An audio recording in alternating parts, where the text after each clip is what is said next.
Hello. Welcome back to SK Book Talk. How are you today? I hope all of you will find something interesting to do in these days. Okay, ready to hear what we think about chapter 3? Let's get started.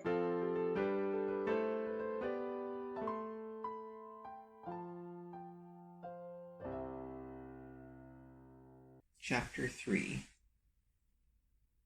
The Big Fish in a Little Pond Theory, as illustrated by Carolyn Sachs. Now, Carolyn Sachs is a made-up name, but Malcolm tells the story of a girl and then a boy, and there's countless others that I'm sure you know, who had this deep desire to do a certain field, one of the part of STEM, science, technology, engineering, math. She went to the best school that she got into, an Ivy League. And yet, if you fast forward a few years, she didn't make it. As in, she didn't make it out in the same major that she started in.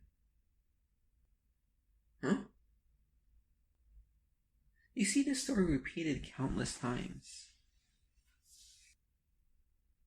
Because the general idea, just like David was the underdog Goliath, was the obvious winner, is that it's best to go to the best school you got into. In the same way, it's best to buy the biggest house you could afford. Oh wait, no, that's not it, right? It's actually best to buy a house in the best neighborhood, no matter how junky it is.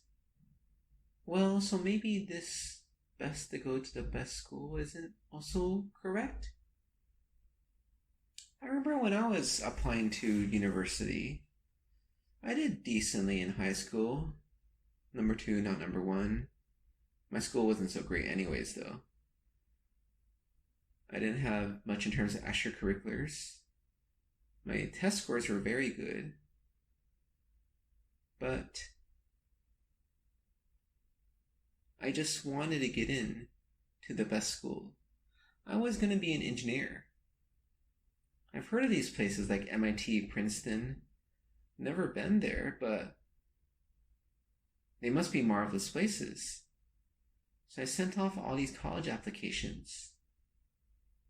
And guess what? I didn't get in. I went to an interview for MIT. It was a local one where they have alumni interview us. And I realized I'm just different than these other people here. I'm not preppy like that. Princeton, I never really got a chance. Caltech was the next one I set my sights on. It was a local school in California.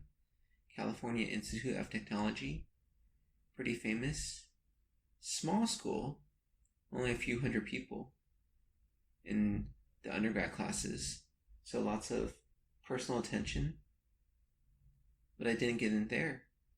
And I remember crying after I got the result, the rejection. I ended up going to Berkeley. It wasn't like that, right? Wasn't a great school, or so I thought.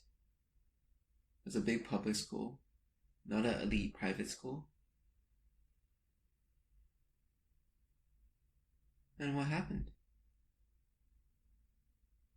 Well, let's hold off on that. Let's go back to this question. The whole concept of big fish in a little pond, I only realized recently. Maybe 5 years ago, when a family friend asked me about his son, where I thought he should go to school. His son, he knew, wasn't very good at school. He'd be one to say, because he's actually a teacher at school.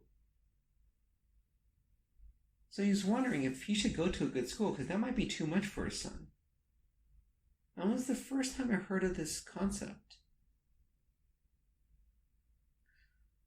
But it's the concept of biting off too much.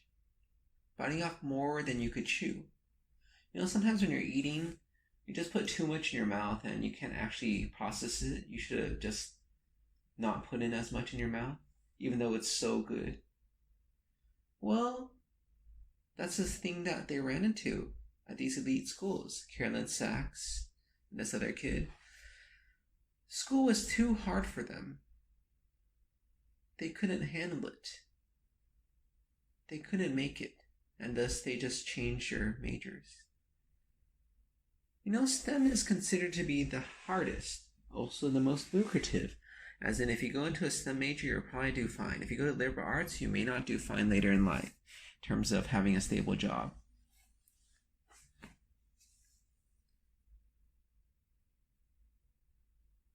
But it's just counterintuitive. Isn't a better school better? Well, just like he talked about last U-shaped curve. What do you mean by better? There's no such thing as better, right? Everything in moderation.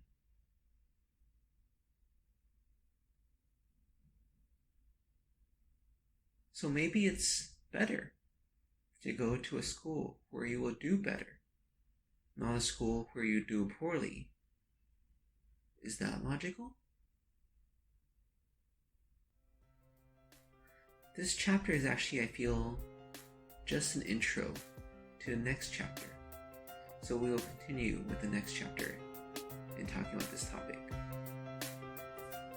End of chapter 3.